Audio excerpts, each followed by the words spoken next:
आज का हमारा टॉपिक ऑफ डिस्कशन है गार्डियन वार्ड एक्ट 1890। इस एक्ट के टोटल 50 सेक्शन हैं और आज की इस वीडियो में हम इन तमाम सेक्शन को एक ब्रीफ एंड समराइज वे में कवर करेंगे।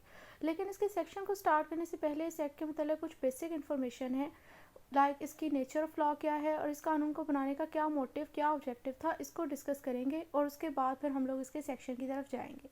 तो अगर बात करें इसकी नेचर ऑफ लॉ की, गार्डियन वार्ड एक्ट की, तो ये है कि ये एक स्पेशल लॉ है। अब स्पेशल लॉ क्या होता है? स्पेशल लॉ एक ऐसा कानून होता है जो कि किसी स्पेसिफाइड क्लास ऑफ पीपल के लिए बनाया जाए। जैसे ये कानून जो है वो स्पेसिफिकली इसके नाम से जाहिर हो रहा है कि ये गार्डियन और वार्ड के लिए बनाया गया है। अब गार्डियन और वार्ड क्या होते हैं, तो इसके जानने के लिए हमें इस एक्ट की डेफिनेशन को देखना पड़ेगा, इसके सेक्शन 4 को देखना पड़ेगा। जब हम लोग सेक्शन 4 में देखेंगे तो हमें पता चलेगा कि गार्डियन बेसिकली, वार्ड जो है वो बेसिकली वो ऐसा पर्सन, एक माइनर होता है जिसकी प्रॉपर्टी या पर्सनैलिटी की प्रोटेक्शन के लिए गार्डियन को अपॉइंट किया जाता है, या एक ऐसा पर्सन जिसकी उम्र 18 साल से कम हो, उसे हम वार्ड कहते हैं। और गार्डियन वो पर्सन होता है जो कि इसी वार्ड की प्रोटेक्शन, चाहे वो उसकी प्रॉपर्टी की या उसकी पर्सनैलिटी, इन दोनों की या फिर इनमें से किसी एक चीज़ की या इन दोनों की प्रोटेक्शन के लिए अपॉइंट किया जाता है, इसे हम गार्डियन कहते हैं। तो लिहाजा ये एक स्पेशल लॉ है, ये इसकी नेचर तो यहाँ से क्लियर हो गई है। अब आ जाता है कि इस कानून को बनाने के पीछे मोटिव क्या था, क्या ऑब्जेक्टिव था। तो इस कानून को बनाने का पीछे मोटिव, जो मेन ऑब्जेक्टिव था, वो बेसिकली था प्रोटेक्शन प्रोवाइड करना वार्ड को और उसकी प्रॉपर्टी को और उसकी पर्सनैलिटी को। किस तरह प्रोटेक्शन प्रोवाइड करना? गार्डियन की अपॉइंटमेंट करके। तो इससे ये आपको आइडिया हो गया कि इसका मोटिव, मेन मोटिव क्या है? वार्ड को प्रोटेक्शन प्रोवाइड करना। किस तरह प्रोटेक्शन प्रोवाइड करना? गार्डियन की अपॉइंटमेंट करके। तो इससे अगर ये इस कानून का ऑब्जेक्टिव है तो ऑब्वियसली इसी ऑब्जेक्टिव को अचीव करने के लिए जो इसकी आगे फर्दर 50 जो प्रोविजन है, 50 सेक्शन है, वो लेजिस्लेट की गई, वो डिज़ाइन की गई।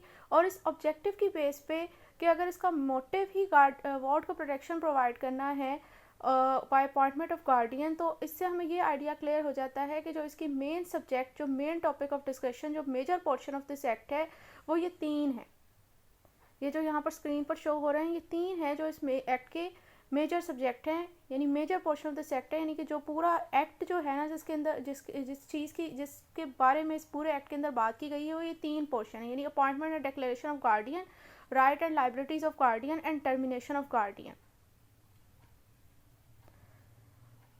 और उसके अलावा जो, यानी ये जो इसके मेन सारे ऑलमोस्ट अप्रोक्सीमेटली इसके 50 में से काफ़ी सारे सेक्शन जो हैं वो इन्हीं 3 हेडिंग के अंदर कवर हो जाते हैं। और फिर उसके बाद जो आपके पास रह जाते हैं सेक्शन, वो इस एक्ट का माइनर पोर्शन है।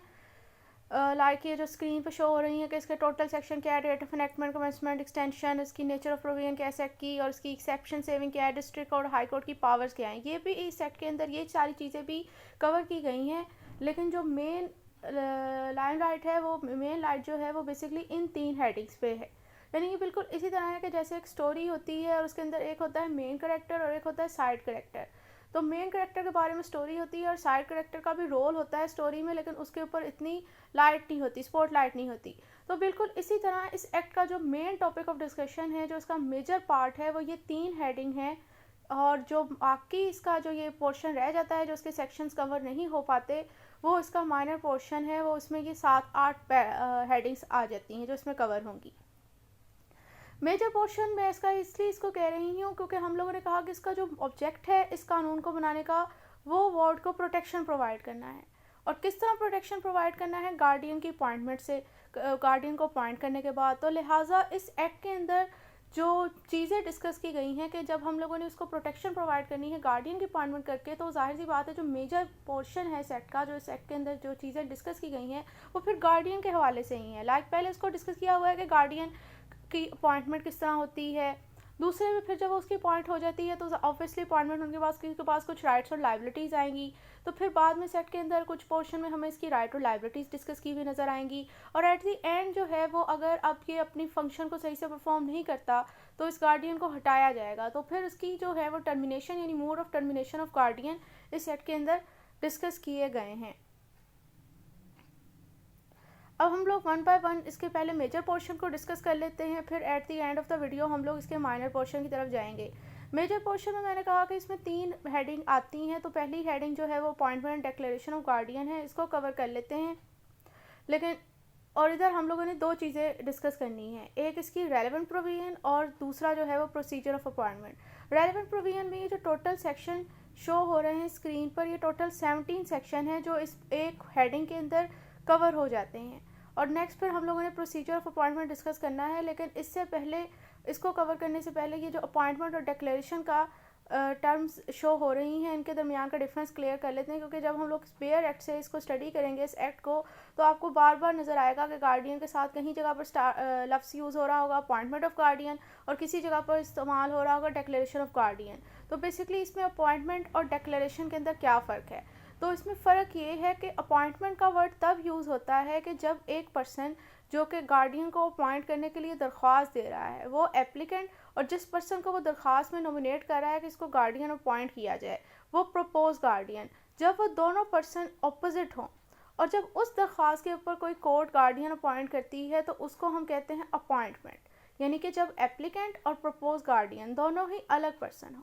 और डिक्लेरेशन का वर्ड तब यूज़ किया जाता है कि जब एक पर्सन जो कि दरख्वास्त दे रहा है कि मुझे गार्डियन अपॉइंट किया जाए, वो एप्लीकेंट, और जिस दरख्वास्त में जिसको वो नॉमिनेट कर रहा है कि गार्डियन अपॉइंट किया जा रहा है, वो खुद ही हो। यानी जब नॉमिनेटेड बंदा और एप्लीकेंट जब एक ही पर्सन हो, और जब कोर्ट उस दरख्वास्त पर किसी गार्डियन को अपॉइंट करती है, तो उसे हम कहते हैं डिक्लेरेशन, क्योंकि वो अपने आप को डिक्लेयर करवाना चाहता है। तो इसलिए यहाँ पर जो है वो इस एक्ट में ये दो टर्मिनोलॉजीज गार्डियन के साथ अपॉइंटमेंट डिक्लेरेशन की यूज़ हुई हैं, और इनमें बेसिकली ये फ़र्क है।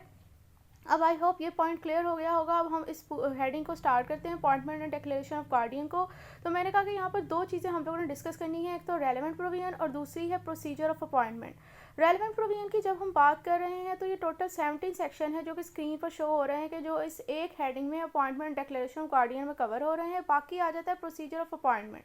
प्रोसीजर ऑफ अपॉइंटमेंट जो है वो गार्डियन की बेसिकली 4 स्टेज प्रोसेस है, यानी तकरीबन 4 फेजेस से गुजरता है ये गार्डियन को अपॉइंट करने का मरहला, और इन 4 स्टेजेस में गार्डियन की अपॉइंटमेंट हो जाती है। नंबर 1 फेज़ होता है कि आपको दरख्वास्त जमा करवानी पड़ती है कि गार्डियन को अपॉइंट किया जाए। दूसरा स्टेज होता है कि उस दरख्वास्त के ऊपर फिर कोर्ट का क्या रिएक्शन होता है, यानी प्रोसीडिंग ऑफ अपॉन एप्लीकेशन होती है। और जब दरख्वास्त जमा करवाई जाती है, तो सारे जो कोर्ट की प्रोसीडिंग है, रिकॉर्डिंग ऑफ एविडेंस वगैरह, वो तीसरा स्टेज है। और एट दी एंड कोर्ट जो है वो डिसीजन पास कर देता है, 4 स्टेज है। और इस तरह जो है वो गार्डियन की इन 4 स्टेजेस से गुजर के अपॉइंटमेंट होती है। अब इसमें ये जो 4 स्टेजेस हैं, इनको भी 1 बाय 1 डिस्कस कर लेते हैं। जो सबसे पहला स्टेज है वो है सबमिशन ऑफ एप्लीकेशन, यानी सबसे पहले जब भी आप चाहते हो कि गार्डियन को अपॉइंट किया जाए, तो सबसे पहले आपको दरख्वास्त जमा करवानी पड़ेगी इसकी अपॉइंटमेंट के लिए। अब जब ये पहला स्टेज है, तो अब यहाँ पर नॉर्मली 3 क्वेश्चन अराइज होते हैं कि आखिर ये तो दरख्वास्त हमें जमा करवानी पड़ेगी, लेकिन ये दरख्वास्त कौन जमा करवा सकता है, किसके पास राइट है इसको दरख्वास्त को जमा करवाने का, ये सेक्शन 8 के अंदर बताया गया है। और फिर दूसरा क्वेश्चन ये अराइज होता है कि किस कोर्ट के अंदर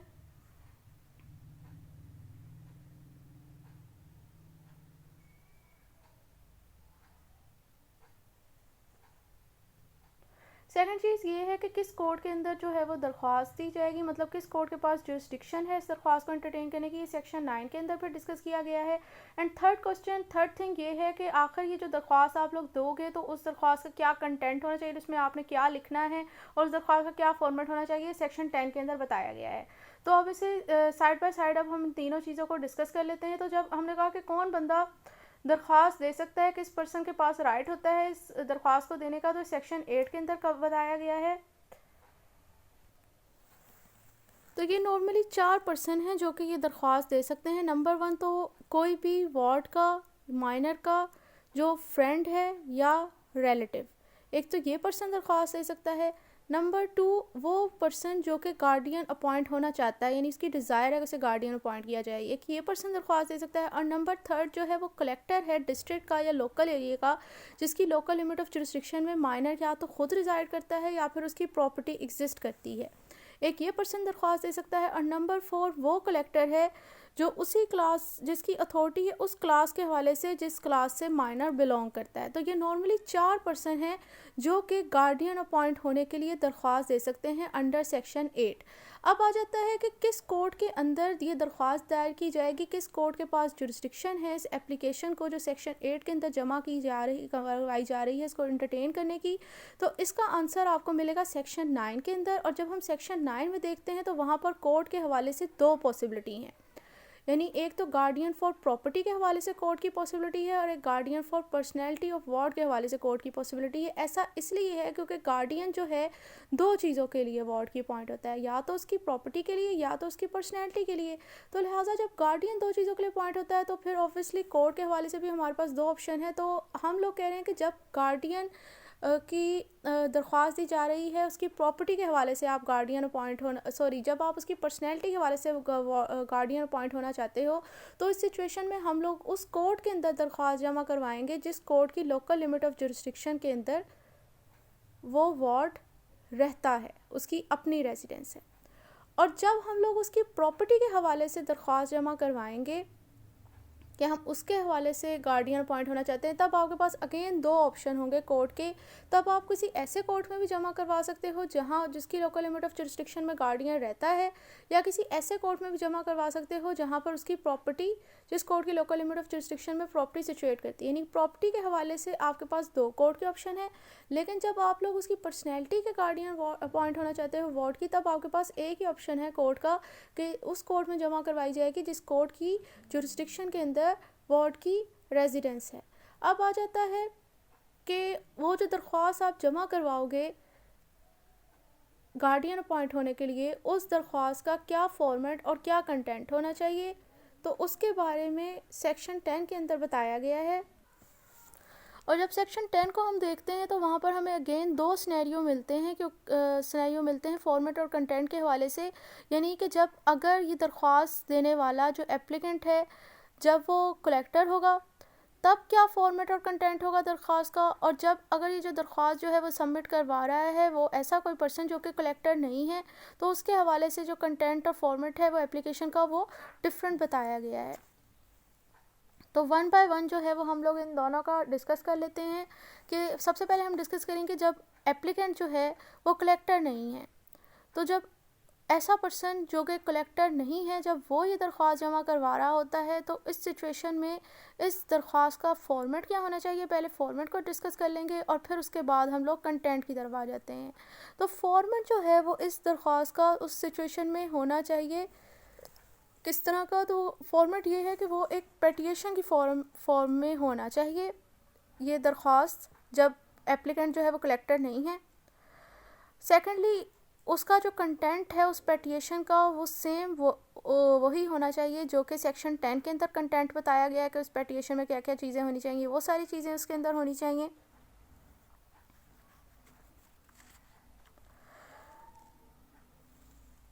और थर्ड में ये है कि उस दरख्वास्त को बिल्कुल वेरीफाइड और साइन होना एप्लीकेंट की तरफ से वो पेटिशन जो है वो वेरीफाई भी होनी चाहिए और साइन भी होनी चाहिए, बिल्कुल उसी तरीका कार के तहत जो कि सीपीसी के अंदर प्लेंट की साइनिंग और वेरिफिकेशन के लिए बताया गया है। और नंबर 4 ये है कि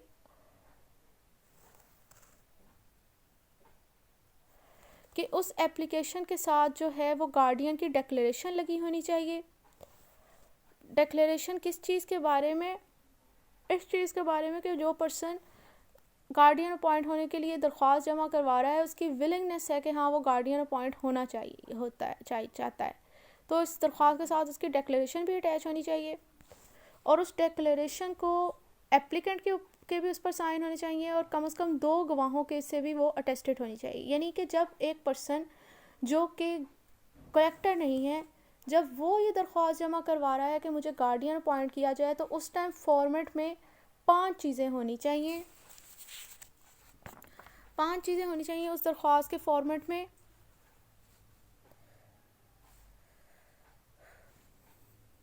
यानी ये 5 एसेंशियल पूरे होने चाहिए उस दरख्वास्त के फॉर्मेट में। नंबर 1 तो वो एक पेटिशन की फॉर्म में होनी चाहिए। कंटेंट उसका वो जो सेक्शन 10 के अंदर बताया गया है वो सारी चीज़ें उसके अंदर होनी चाहिए।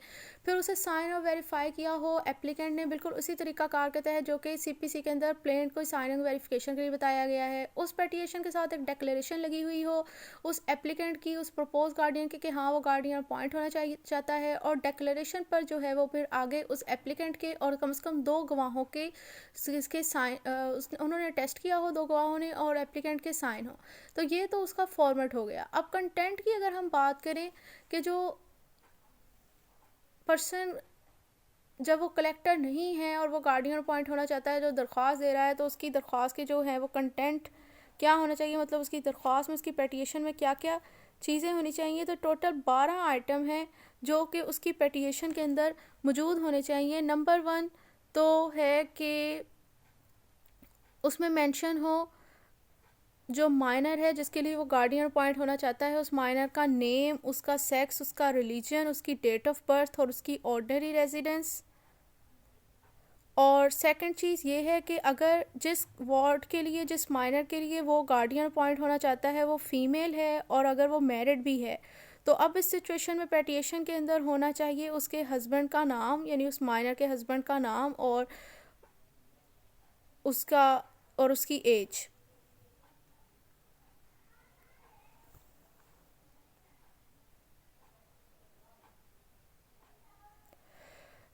थर्ड चीज़ ये है कि अगर उस माइनर के पास, जिसका वो गार्डियन अपॉइंट होना चाहता है, उसके पास कोई प्रॉपर्टी भी है, तो उस प्रॉपर्टी की नेचर, यानी कि आया वो मूवेबल है, इमूवेबल है, इंटेलेक्चुअल है, किस नेचर की प्रॉपर्टी है, वो उस प्रॉपर्टी की नेचर, उसकी सिचुएशन, यानी कि या बहुत अच्छी हालत में या ख़राब हालत में उसकी सिचुएशन, और उसकी जो मार्केट वैल्यू है, अप्रोक्सीमेट मार्केट वैल्यू इस प्रॉपर्टी की, वो चीज़ भी उसने पेटिशन के अंदर डिस्कस करनी है।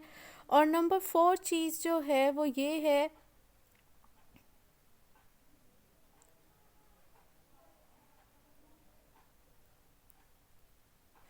कि जिस वार्ड का वो गार्डियन अपॉइंट होना चाहता है, अगर उसके कोई करीबी रिश्ते हैं उस माइनर के एग्जिस्ट करते हैं, तो उन करीबी रिश्तेदारों की डिटेल और उनके वो इस टाइम कहाँ रहते हैं वो भी उसने पेटिशन के अंदर मेंशन करना है। नंबर 5 चीज़ ये है कि अगर जिस वार्ड का वो गार्डियन अपॉइंट होना चाहता है, अगर उसकी कस्टडी और उसकी पोसेशन जो उस माइनर की प्रॉपर्टी की या उसकी पर्सनैलिटी की किसी और पर्सन के पास है इस टाइम, तो उस पर्सन का नाम और रेजिडेंस भी इसने अपनी पेटिशन के अंदर मेंशन करना है। नंबर 6 चीज़ ये है वो किस चीज़ के लिए गार्डियन अपॉइंट होना चाहता है उस वार्ड की, आया प्रॉपर्टी के लिए, पर्सनैलिटी के लिए या दोनों के लिए, ये चीज़ भी उसने मेंशन करनी है।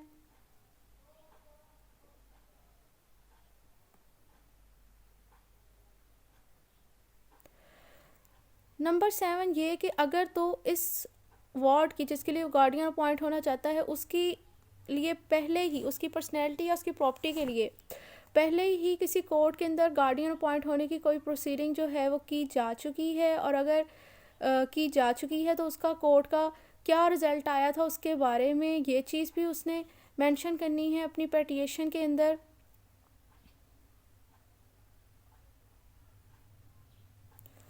और जब अगर दरख्वास्त जो है वो गार्डियन के अपॉइंटमेंट के हवाले से है, तो वो जो गार्डियन वो चाहता है कि मुझे गार्डियन अपॉइंट किया जाए, उसने अपनी क्वालिफ़िकेशन भी फॉर अपॉइंटमेंट जो है वो इस पेटिशन के अंदर डिस्कस करनी है। ये 8वां आइटम है जो उसकी पेटिशन के अंदर होना चाहिए। और नंबर 9 पे ये है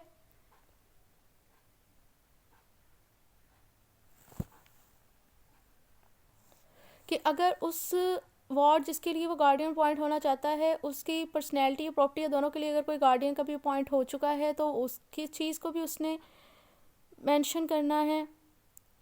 और नंबर 10 पे ये है कि उसने मेंशन करना है कि कौन से ग्राउंड हैं, कौन से ग्राउंड है जिसकी बेस पर वो चाहता है कि उसे गार्डियन अपॉइंट किया जाए, वो ग्राउंड उसने मेंशन करने हैं अपनी पेटिशन पे। और नंबर 11 पे ये है कि उसने काउज ऑफ एक्शन मेंशन करना है अपनी पेटिशन पे, यानी कि कौन सी वजूहात थी जिसकी बना पर वो चाहता है कि मुझे गार्डियन डिक्लेयर किया जाए। नंबर 12 पे ये है कि कोई भी ऐसा पार्टिकुलर जो कि उसे लगता है कि इंसाफ के तकाज़ों को पूरा करने के लिए इस दरख्वास्त में होना चाहिए, इस पेटिशन में होना चाहिए, ये चीज़ उसने मेंशन करनी है अपनी पेटिशन पे। तो ये आपको इतना तो क्लियर हो गया कि जब दरख्वास्त हम लोग बात कर रहे हैं कि जो इसका फॉर्मेट और कंटेंट ऑफ एप्लीकेशन हो चाहिए, मैंने कहा इसमें 2 सिनेरियो हैं कि एक जब तो कोई दरख्वास्त दे रहा है एक ऐसा पर्सन जो कि कलेक्टर नहीं है, और एक वो पर्सन जब दरख्वास्त दे रहा है जो कि कलेक्टर है। हम लोगों ने पहले डिस्कस किया कि वो पर्सन जो दरख्वास्त दे रहा है जो कि कलेक्टर नहीं है, तब उस टाइम क्या एप्लीकेशन का कंटेंट होना चाहिए और क्या फॉर्मेट होना चाहिए। तो उसमें हम लोगों ने कहा कि फॉर्मेट में मैंने कहा 5 चीज़ें हैं जो कि हम डिस्कस कर चुके हैं, और कंटेंट वो होना चाहिए जो सेक्शन 10 में, उसमें टोटल 12 आइटम है जो कि इसकी पेटिएशन के अंदर क्या क्या चीज़ें होनी चाहिए वो भी हम लोगों ने डिस्कस कर ली। अब आ जाते हैं कि दूसरे सिनेरियो की तरफ, कि जब ये जो यही दरख्वास्त जो कि सबमिट करवा रहा है कि मुझे गार्डियन अपॉइंट किया जाए, वो बंदा जो एप्लीकेंट है वो कलेक्टर है, तो अब उस टाइम उस दरख्वास्त का क्या फॉर्मेट होगा, क्या कंटेंट होगा, उसको डिस्कस कर लेते हैं। सबसे पहले फॉर्मेट को डिस्कस करेंगे, फिर कंटेंट की तरफ आ जाएंगे।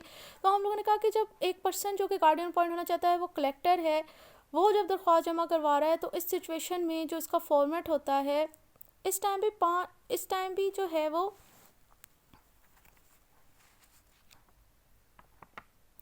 फॉर्मेट में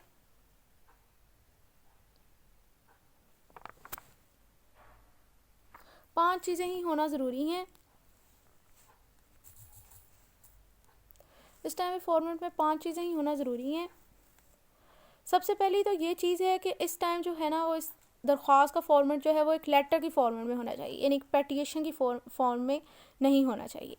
और दूसरा इसमें ये है कि जो कंटेंट सेक्शन 10 के अंदर मेंशन किए गए हैं इस दरख्वास्त के लिए, वही सेम इसमें भी होने चाहिए। और ये तकरीबन वही 12 कंटेंट हैं जो कि हम लोगों ने पहले डिस्कस किए हैं। वो इस लेटर के अंदर जब कलेक्टर दरख्वास्त दे रहा है ना, तो उसकी दरख्वास्त में भी यही 12 कंटेंट होने चाहिए। नंबर 3 आइटम ये है कि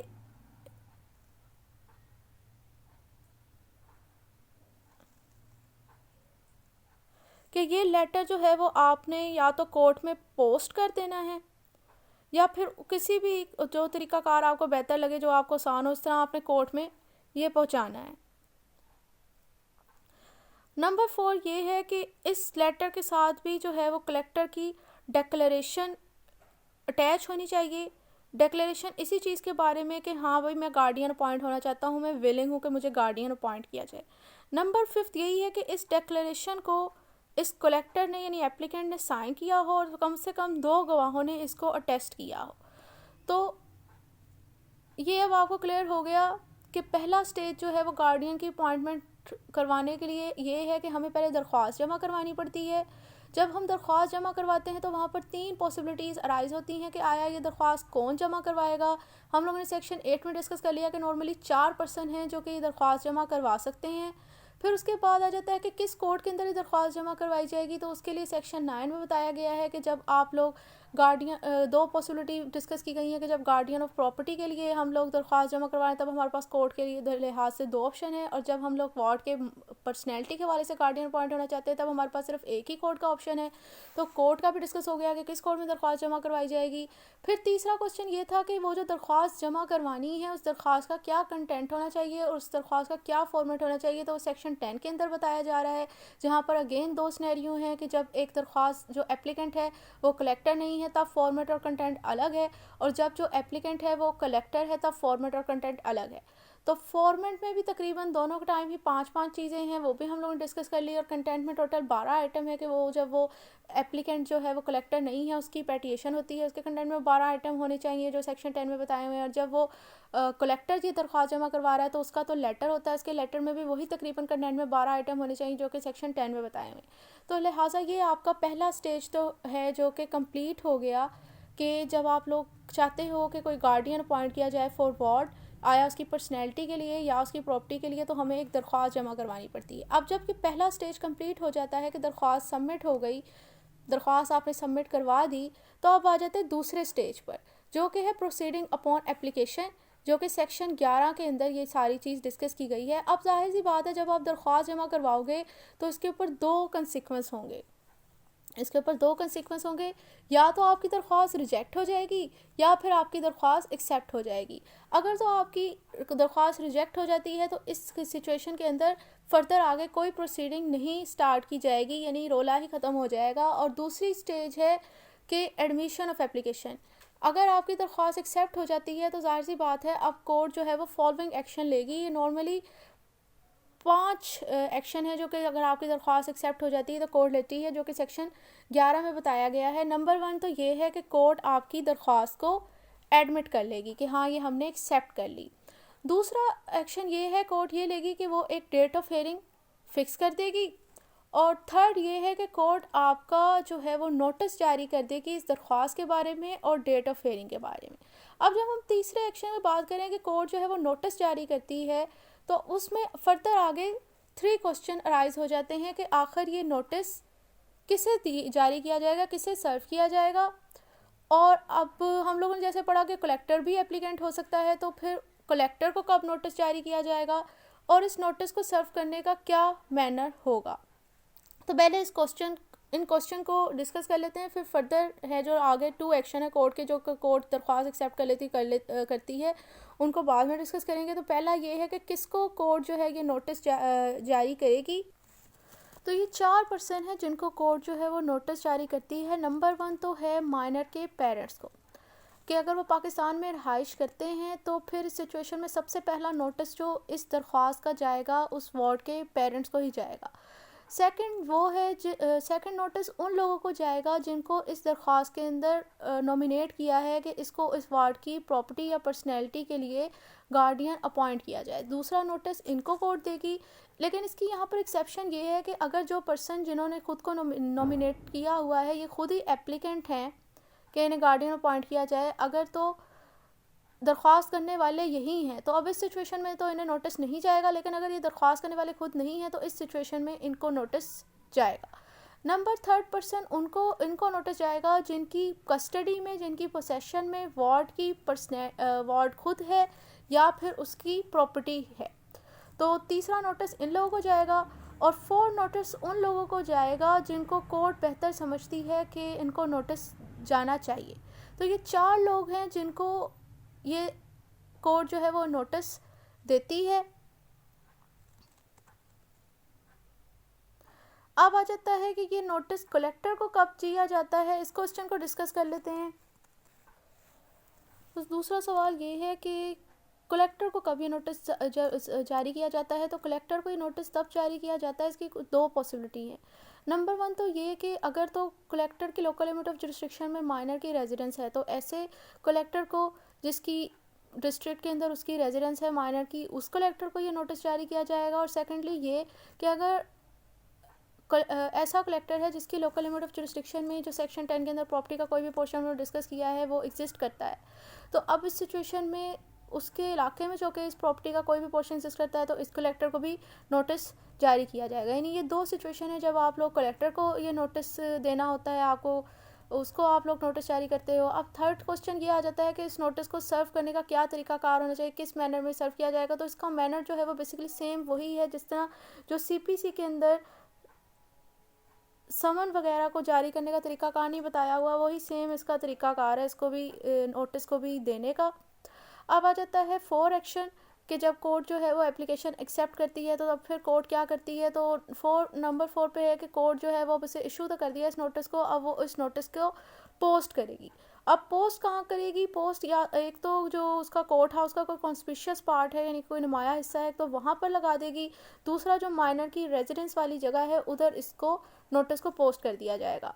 नंबर 5 है पब्लिश ऑफ द नोटिस। तो पब्लिश की अगर हम बात करें तो पब्लिशिंग के बारे में ऐसे ही है कि कोर्ट जो है वो इसको जो उसको बेहतर लगेगा ना तरीका इस नोटिस को पब्लिश करने का, उस लिहाज से कोर्ट इसको पब्लिश कर देगी। और जब अगर कलेक्टर को भी नोटिस जाएगा तो उसको भी जो बेहतर लगेगा तरीका उस लिहाज से पब्लिश कर देंगे। लेकिन ये जो पब्लिशिंग है, ये जो हाई कोर्ट के रूल है ना इस एक्ट के अंदर पब्लिशिंग के हवाले से, उसको मद्देनज़र रखते हुए ही होगा। ये नहीं है कि बिल्कुल उन्हें खुली आज़ादी मिल गई कि जो उन्हें बेहतर तरीका लग रहा है, नहीं, अंडर रिस्ट्रिक्शन है कि हाई कोर्ट के इस नोटिस को पब्लिश करने के वाले से जो रूल्स हैं उनकी लिमिटेशन के अंदर रहते हुए उन्होंने इस नोटिस को पब्लिश करना है। और दूसरा ये कि जब उस नोटिस को पब्लिश करते हैं कलेक्टर या हो गया या कोर्ट हो गया, तो उनसे इसको पब्लिशिंग करने में जो भी कोई खर्चा आ रहा है या इसको सर्व करने में जो भी कोई खर्चा आ रहा है वो इनसे नहीं लिया जाएगा। और इसका लॉजिक क्या है कि इनसे वो खर्चा क्यों नहीं लिया जाएगा, इस एक्ट में ऐसा क्यों लिखा हुआ है, क्योंकि हम लोगों ने डिस्कस किया कि इस नोटिस को सर्व करने का सेम वही तरीकाकार है जो कि CPC के अंदर समन को जारी करने का। और हमें पता है कि समन जारी करने के लिए जिस टाइम प्लेंट जमा करवाता है प्लेंटिफ, तो उसी टाइम से सारे खर्चे ले लिए जाते हैं। वो कोर्ट अपनी जेब से नहीं करता, ना ही वो डिफेंडेंट के ऊपर आता है, वो प्लेंटिफ ने ही स्टार्ट में देने होते हैं। तो इसीलिए यहाँ पर भी कोर्ट और कलेक्टर से इसको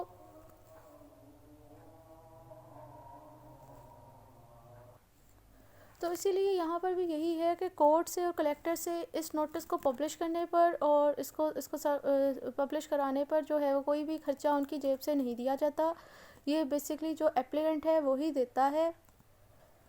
जैसे जैसे प्लेंटिफ जो है वो सीपीसी के अंदर जब वो प्लेंट जमा करवाता था तो उस टाइम जितने भी समन वगैरह के खर्चे थे वो उसी ने ही देने होते थे। एट दी एंड अगर वो कोर्ट लास्ट में जीत जाता है तो वो प्रेयर क्लाउज में लिख सकता है कि जो भी मेरा खर्चा हुआ है वो मुझसे डिफेंडेंट से दिलवाया जाए। तो वो फिर कोर्ट जो है for the end of justice उसे दिलवा देती है, लेकिन वो at the end of proceeding होता है वो भी इस सिचुएशन में अगर वो केस जीत जाए। तो सेम यहाँ पर भी यही है कि पहले एट द स्टेज जो है ये जो भी खर्चा हो रहा है इस नोटिस को जारी करने का, पब्लिश करने का, जो कलेक्टर और कोर्ट कर रहे हैं वो इन्होंने नहीं देना, वो एप्लीकेंट नहीं देना है। क्योंकि हम लोगों ने यहाँ पर डिस्कस किया गया है कि यहाँ पर इस नोटिस को सर्व करने का भी सेम वही मैनर है जो कि सीपीसी के अंदर समन को जारी करने का। तो इस तरह हमें ये क्लियर हो गया कि पहला स्टेज जो था, आप लोगों ने कहा कि जब गार्डियन को अपॉइंट करना है तो हमें 4 स्टेज से गुजर के गार्डियन की अपॉइंटमेंट होती है। पहला स्टेज था कि आपको दरख्वास्त जमा करवानी पड़ती है, वहाँ पर 3 क्वेश्चन थे जो हम लोगों ने डिस्कस कर लिए। दूसरा स्टेज ये था कि अब उस दरख्वास्त के ऊपर जो प्रोसीडिंग है वो सेक्शन 11 के अंदर थी, वो डिस्कस की गई, या तो वो एक्सेप्ट हो जाएगी या रिजेक्ट हो जाएगी। रिजेक्ट हो गई तो आगे तो फर्दर प्रोसीडिंग चलेगी ही नहीं। एक्सेप्ट हो गई तो एक्सेप्ट करने के बाद कोर्ट ने 5 एक्शन लेने होते हैं। नंबर 1, एक तो उसने एप्लीकेशन को एडमिट करना है कि हाँ ये हमने एडमिट कर ली है। दूसरा ये उसने डेट ऑफ हेयरिंग फिक्स करनी होती है। तीसरा ये उसने नोटिस जारी करना होता है, नोटिस जारी करना होता है उस एप्लीकेशन और डेट ऑफ हेयरिंग का।